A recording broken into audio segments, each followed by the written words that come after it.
he's like every teenager, every adolescent that thinks they know every goddamn thing, and then they get in some trouble, and then that last, the most infamous words are, "I just want to go home."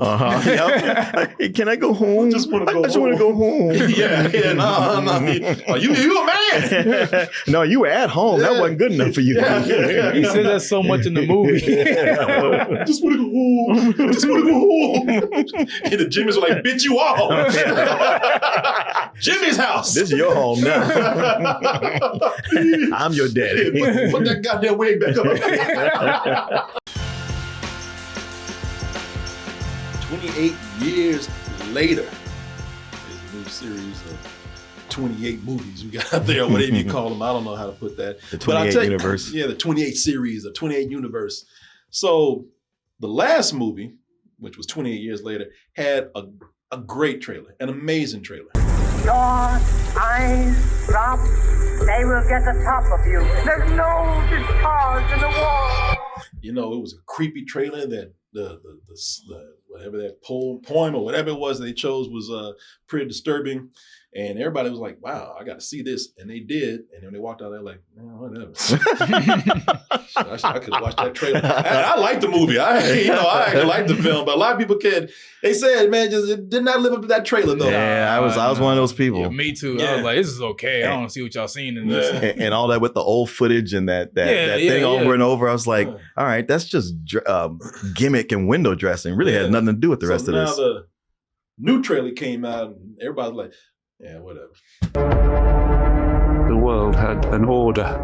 What's your name? Spike.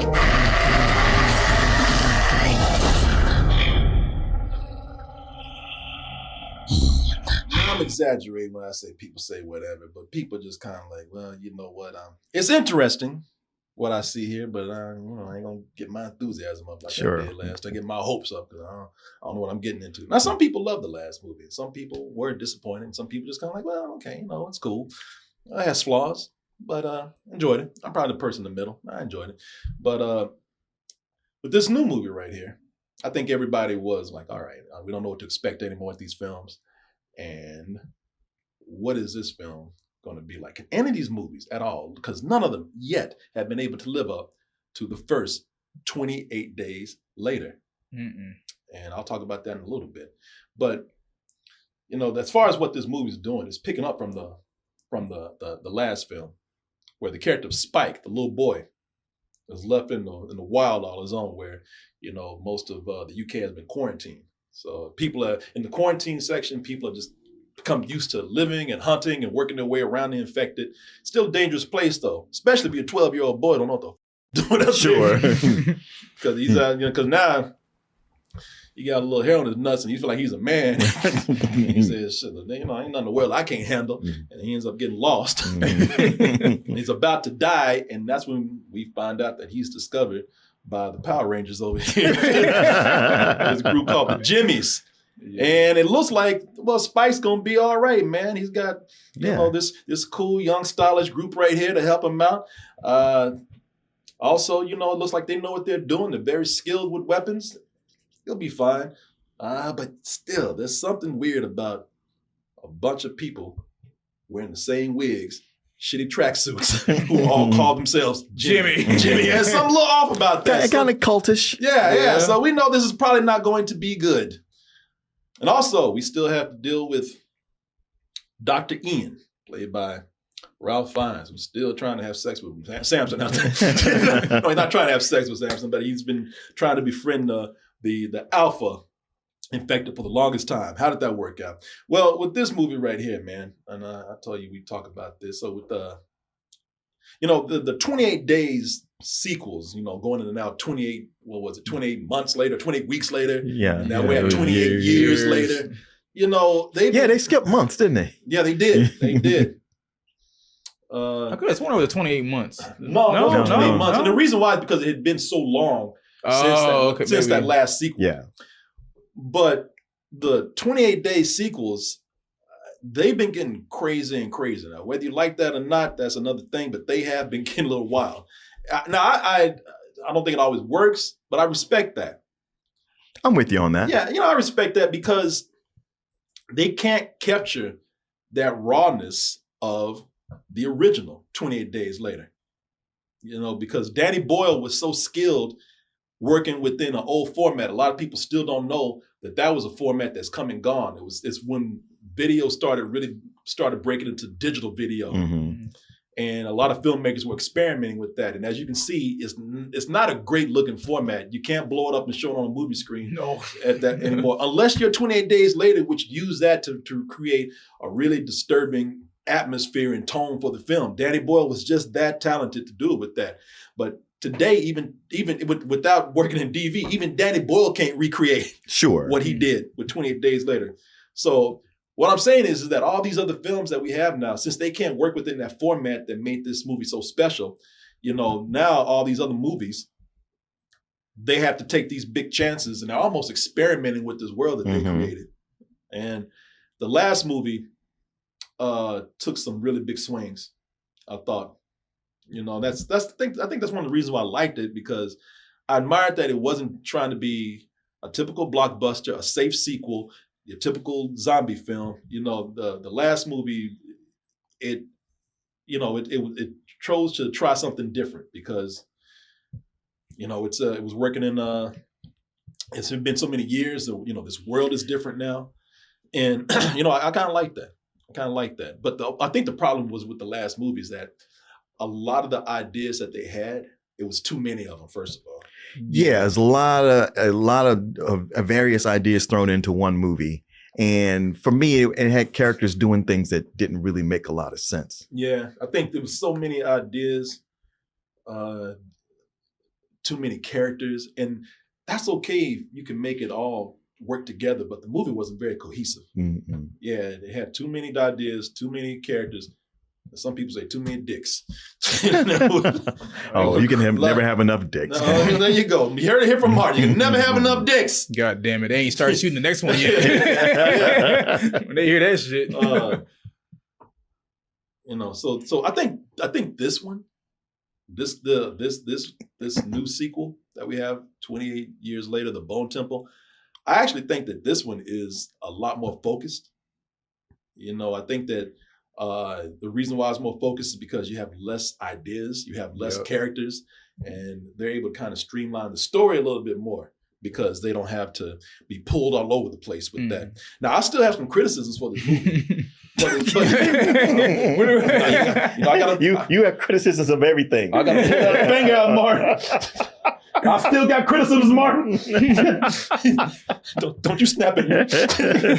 No, I still got, but the weird thing is, and this is very seldom I do this with movies, the criticisms I have, I actually think might also be more of an asset to the movie. It's probably why the movie works as well as it does. Okay. Yeah, I know it sounds confusing, but we'll get into that. I'm totally confused. Yeah, I know. I'm trying to figure out what you're talking about. You got to unravel that for me. Let me explain. You may pull that finger out again. No, not the Let finger. me explain. Don't you give me the point. And so some of the things that other people have criticized from the last movie, they didn't know how to feel about the characters. I think that's one of your complaints, that you didn't know what to feel about the characters of Spike and Dr. Ian. Yeah, I was very conflicted about Dr. Ian. Well, they're the main protagonists now, so I was like, God, want to take off his hat? God damn it! No, so they're the main protagonists right now. And I think that this movie, and I'd be curious to hear what you guys think. I think this movie does a better job with them, because when I see this, I'm looking at some of the things that they're doing with the characters where they don't have to compete with so much now. No. Let me see here, like the character of Spike. I didn't mind Spike in the movie, but I can understand some people being annoyed with him because Spike just did a lot of dumb shit. Got himself in a lot of trouble. And like I said, Spike just he was becoming a man and think he knew every goddamn thing. And so he got out there and got his ass in trouble. And screw you, Dad. Yeah, I'm the man now. Yeah, exactly. Ain't nothing I can't handle in this world. And got out there and got his little ass in a tough situation. So as we were saying, the Jimmies find him, and now in this movie, poor Spike is just like, is I just want to get out. He's at that look, he got he's like every teenager, every adolescent that thinks they know every goddamn thing, and then they get in some trouble, and then that last, the most infamous words are, "I just want to go home." Yep. Can I go home? I just want to go home. I just want to go home. no. You a man? No, you were at home. That wasn't good enough for you. He said that so much in the movie. I just want to go home. I just want to go home. And the Jimmies are like, "Bitch, you are home." Jimmy's house. This is your home now. I'm your daddy. Put that goddamn wig back up.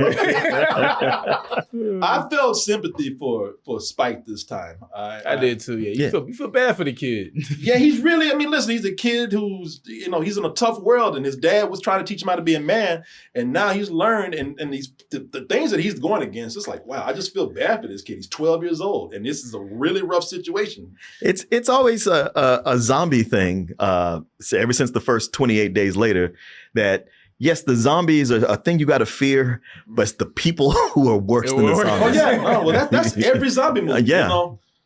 The zombies are just they're doing what they are. In fact, they're pretty much mindless. Yeah. We supposed to act like we got some goddamn sense, and we don't. Yeah. And I'm gonna ask you how you feel about these characters after this, because I think that also, speaking of Spike and Dr. Ian, they do more with Spike, but man, I really enjoyed the way they expanded on Dr. Ian and Samson. Because in movies, we've seen a lot of movies where they do, once a series goes on long enough, they try to do the zombies have evolved. Right. Yeah. And they're friends now. Yeah. Who knows how to control them? Yeah. They're becoming civilized. They're getting jobs and shit. Wearing clothes. Yeah. But this with this movie, I think that the way they handled it is pretty. It's not as silly as you see in other zombie movies, and it also has the potential to be pretty silly here. I think it's done well here because you get backstory for some of the infected, and you saw that in the trailer. You get some of the origins of where they were before everybody was turned, or before most of the island was turned, and I think they handled that pretty well. A lot of it's done with hardly any dialogue. A lot of it's done with very little information. You just have to fill in the blanks. They just let the visuals play out. I really like that about this. And plus, you get a glimpse of what it's like to be infected. Mm-hmm. You get to see what's driving them crazy. And it's like, yeah, if I saw that all the time, I'd be losing my mind too. But what I really enjoyed with Dr. Ian and Samson is that they just had this, ever since the last movie, Dr. Ian just got this weird thing for Samson. It's like he has this weird connection with him. And Samson is kind of weird too, because he keeps coming back. Like he wants something. Well, he's trying to kill his ass. Well, every time he gets hit with that morphine, I know. He's like, oh, shit. Oh, man. Hey, Doc. Hey, man. Oh, that's my shit right there. Thank you. In fact, he's probably not even crazy. Before he left, I'll be back, old chaps. Oh, somebody said they were roommates.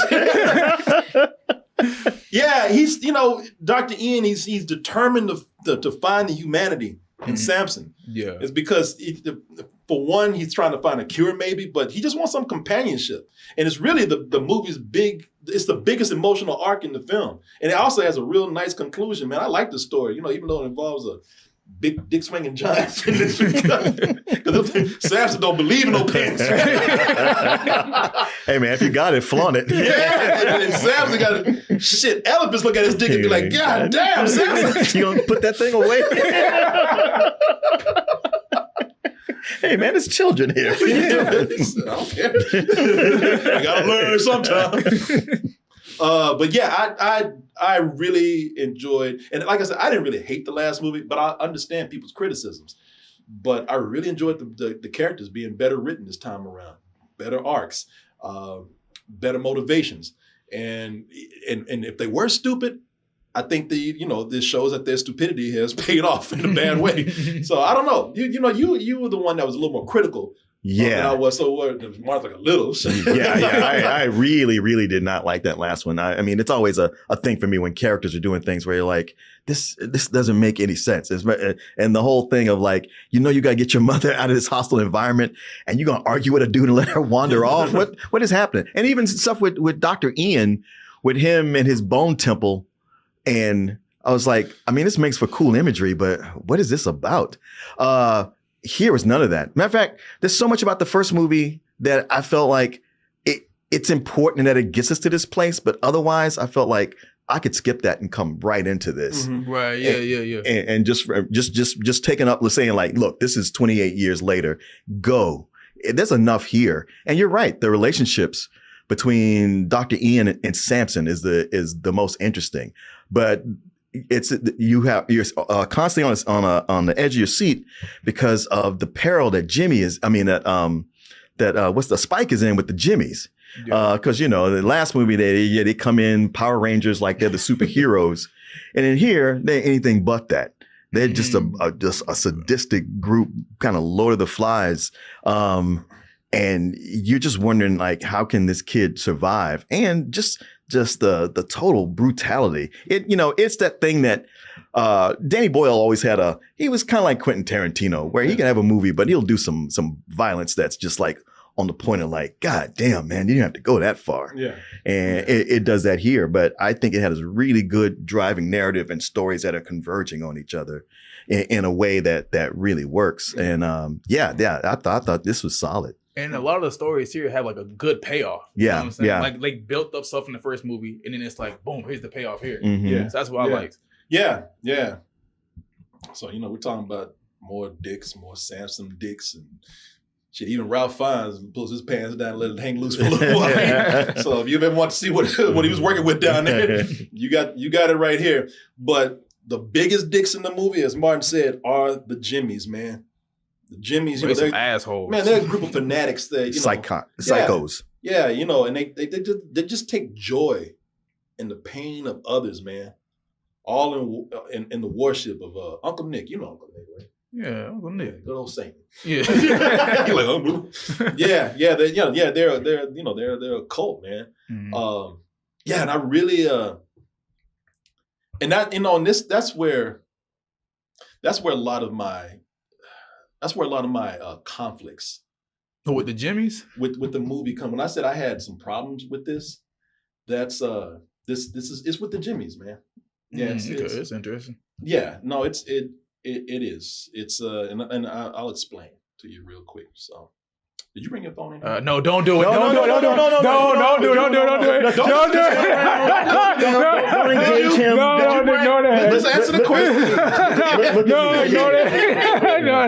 Did you bring your phone in here? No, don't answer that. You didn't bring it in here? Oh, I'm sorry. I thought I heard it go. Oh, here we go. Everybody like, nice catch. Stop. Don't do it. No. Oh my God. Oh, well then that must be the sound of another Shopify purchase right there. Hey, everyone, we have to give a word out to our sponsor right now, which is Shopify. And I want to tell y'all about that because, as I say, man, we got some very talented people in our community right now. And you look like a talented person. You look like a talented person. You look like a talented person. You ever thought about being your own online entrepreneur? You can sell stuff, make money. You ever thought about that? And you can't see it, but she's like, I have. Yeah, throw your head in there. Say yes. Show people. Say nod. Say it. Say come on. Say just say yeah. See, you think? Look at that. Now you know what? I'm glad, Mackenzie. I'm glad you said that because the best place to start is with Shopify. See, Shopify gives you everything that you need to sell your products, your toys, your clothes, whatever you're doing that can be sold online. You can do it online or in person with Shopify. And it's easy to get started with them because Shopify gives you all the tools to build your dream store. You can choose from hundreds of beautiful templates that you can customize and make all your own. I see you got a lot of personality. You can take all that stuff and make it your own thing right there. You know what it's called in the business? Branding. Setup is fast with Shopify also. They have AI tools that write product descriptions and headlines. And they also help you edit your product photos, make them nice and pretty. Marketing is built in too. You can create email and social campaigns that reach customers wherever they're scrolling, handle more orders, expand new markets, and you do it all from one nice, neat dashboard. You ready to jump on this. So you know what I'm going to do? And you know what Shopify is going to do? We are going to help you make money by saving you some money. You put in that code right there, all lowercase, shopify.com/toasted. You'll get a $1 per month trial period. Again, all lowercase, shopify.com/toasted. Get that $1 per month trial period. Start making that money. Start being a business person. And I want to thank Shopify for sponsoring this portion of the show. I want to thank all of you out there for your support. Now back to this review over here. So with the Jimmies. Jimmy, yeah, Jimmy! It does make you want to yell that out. My man just only testified, Jimmy! For those who didn't like their intro in the last one, because they would, at the end of the movie, everybody, what the hell are these Power Rangers and these damn monkeys jumping around? Right. These old chavs and these shitty tracksuits right here. What the hell? And they were playing all kind of wacky music. They were doing antics. Yeah. For a movie that was supposed to be dark and grim, it got goofy and cartoon. For the last scene. Yeah, scene. it felt like another movie. Yeah. Now, some people didn't like it. Some people did. But everybody was like, okay, where are we going with this? So you'll be happy to know that, again, I just told you in this movie right here, they're not jumping around like a bunch of monkeys. They're not sitting up here acting like, Teletubbies or anything like that, which is their influence. They're much darker this time, and they're a lot scarier. And it is clear from the beginning that they are not here for any goofy comedy relief. There's no relief to be found with these fools right here. Those soldiers from, if you've seen 28 Days Later, the soldiers, which are the real villains in the movie, they ain't got nothing on these kids. Right. Those like mini Jokers. Yeah, man. They're sick, man. And I knew it was going to be bad because we talked about this before. I knew it was going to be bad before this movie came out because they're all modeled after a pedophile, Jimmy Saville. Oh, right. Yeah, Jimmy Saville is one of these guys. He was a DJ. Correct me if I'm wrong, y'all. He was a DJ in the UK. Everybody loved him. Everybody talked about what a great guy he was. And then when he died, they found out that he was one of the biggest pedophiles in the country. Oh, boy. Yeah. So they're modeled after him. Most people in the UK would know that. I didn't know that until this movie came out. But they're probably the biggest point of my praise and the biggest point of my criticism. And this is where I was saying that, even my criticism is of the Jimmies is probably a big asset for the movie. And I'll tell you why, because there is a gory torture scene. Oh, yeah. Oh, yeah. Yeah, there's a... Hard to watch. It is extremely hard to watch this torture scene that they have here in the movie. And it goes on for a long, long time. And it just gets worse and worse in the film. And so watching that, man, I wasn't sure how I felt about it because it goes on so long to watch that I was almost turned off by the film. Mm-hmm. I felt like they were torturing me at the same time. This movie, first of all, this movie is very gory in the first place. They have a scene where a man is walking around, taking a stroll through the woods, eating a man's brains like he's eating an apple. Well, how would you eat a brain? Well, man, I eat civilized.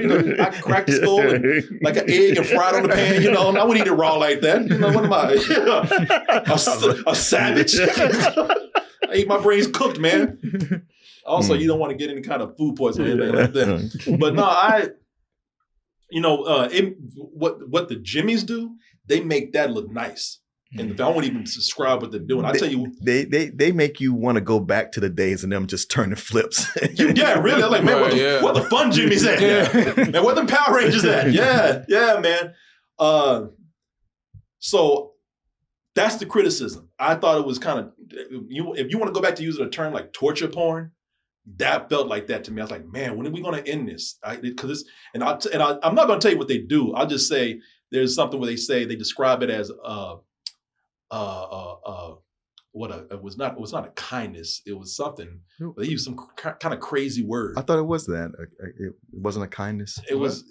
I forgot what it was, but they say we want.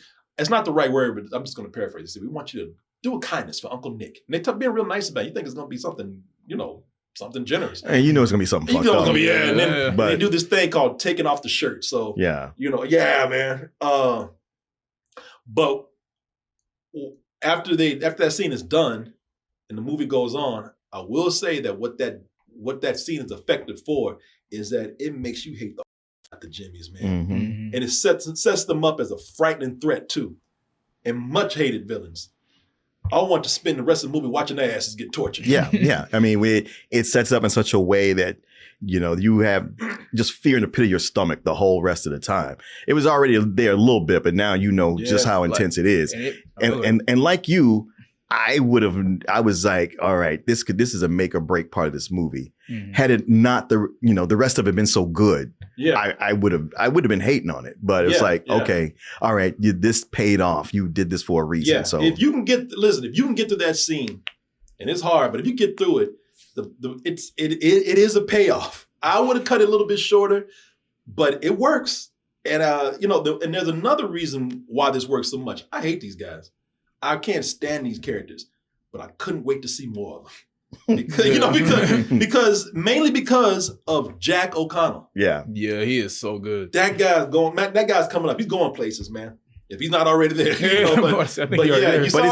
kind of playing the same roles though. Yeah, but I there's stuff I haven't seen him do. Yeah, because he was the I don't know what else to say, the white vampire, the main vampire from the main vampire. He was in some TV show too. Yeah, I forgot what it was called. But man, this dude is great. I hated him so much, especially with him. I felt there were times like he might be ill, and other times I'm like, man, you're using mental illness just to be evil.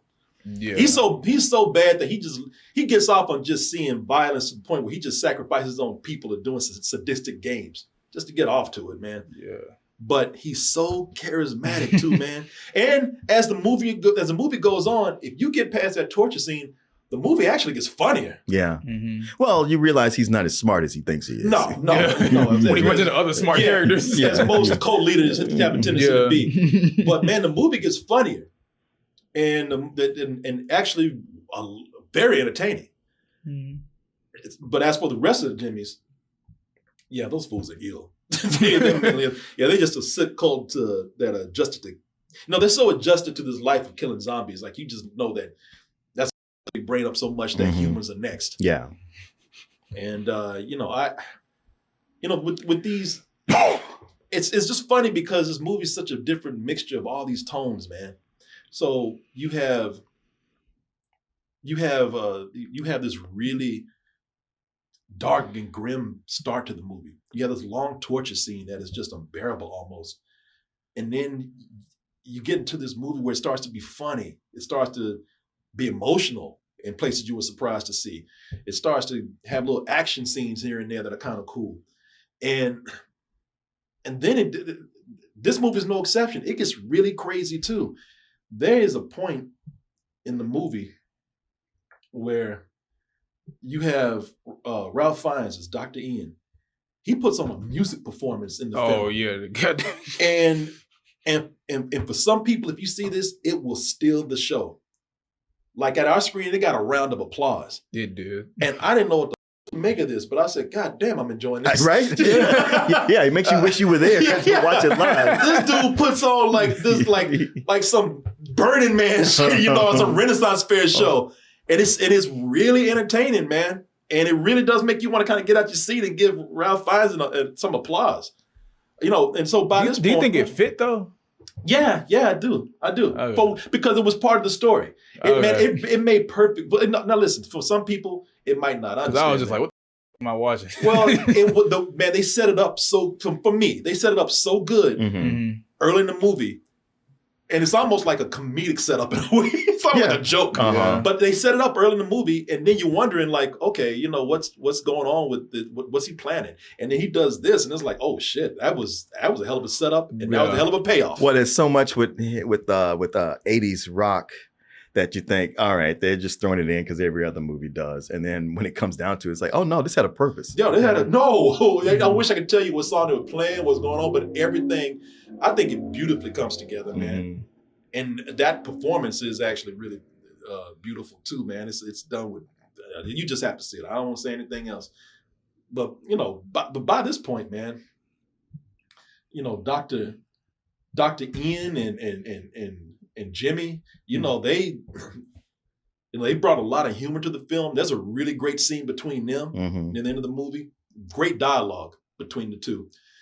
And you know, at the movie just feels like it's deranged at this point because it's gone through so many things. And the reason why I felt deranged to me is because after we've gone through all these horrible things, especially that torture scene, you know, I'm sitting up here laughing and having a good time and, you know, and applauding. And I'm just thinking like, man, you know, I feel wrong for doing this. I feel like I should not be doing this. And I feel like, yeah, it possibly could be out of place. But surprisingly, it all worked well for me. Yeah, I thought it was woven together really well. And it's easy for somebody to fumble the ball on the different tones because it never felt like it was a completely different tone. It all felt like it was cohesive under one umbrella. Yeah, man. Listen, and if nothing else, man, these movies have set themselves apart. While they might not be able to compare with 28 Days Later because that's the first and it definitely stands on its own with this look. These movies have set themselves apart just by looking more rustic and more rural. You know, like 28 Days Later is very much in the 28 Weeks Later. They're very much urban films. This one is, you know, going back to, you know, almost a medieval way of life. And I like that these movies have done that, become their own that way. What's up?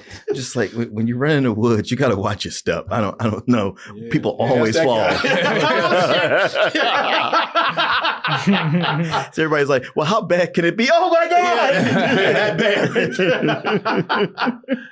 bad. Nia DaCosta, who is the director of Sandman, of Candyman. Candyman, I know. Oh, that's who did yeah. Too Many Mans. Yeah, and the Marvels. And the Marvels. And damn. Yeah. I mean, that's the thing. This is her directing, I guess, without that huge studio influence. Yeah. Because, you know, she had to be tight-lipped about just all she's been able to say is like, well, the Marvels wasn't the movie that I pitched, that they agreed to, but what else can I say? Yeah. But, you know, I hope people see this and see, you know, how much talent she has and don't hold the Marvels against her. Yeah.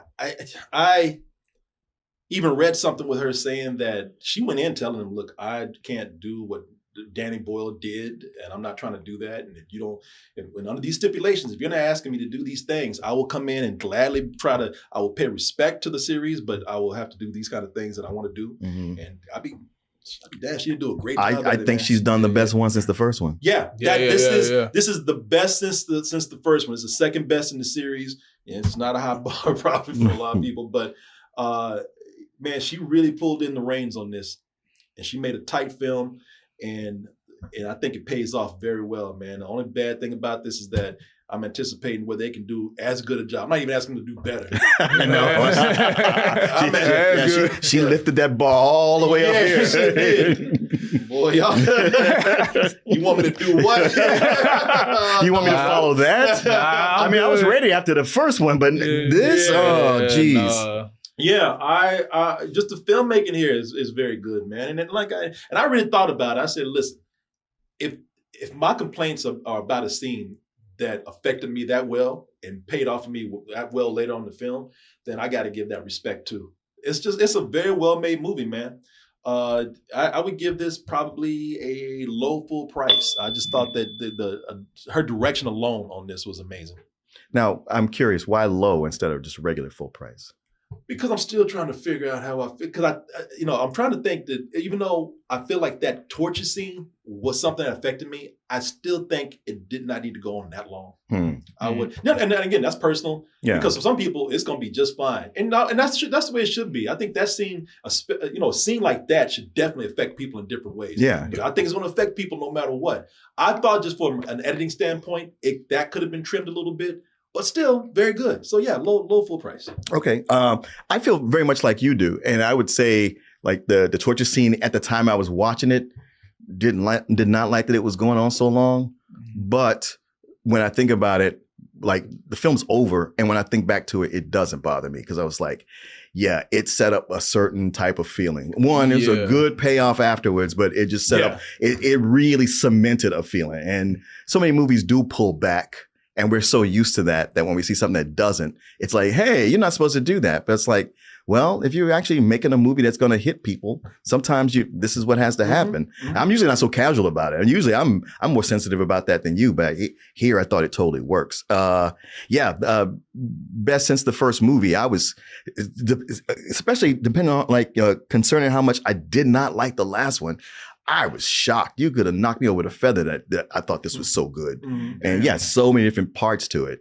And even though we saw it a long time ago, like almost a month ago. I know we did. Yeah, a long time ago. I said this was going to stick with me. Yeah. Just even watching little clips, it's like, oh yeah. For me, it's just a straight full price. Nice. Yeah, I'm kind of there with y'all, but just a little bit lower. I'm not too big on this series as a whole, but I really did enjoy that first one, right? So watching this one, I was like, okay.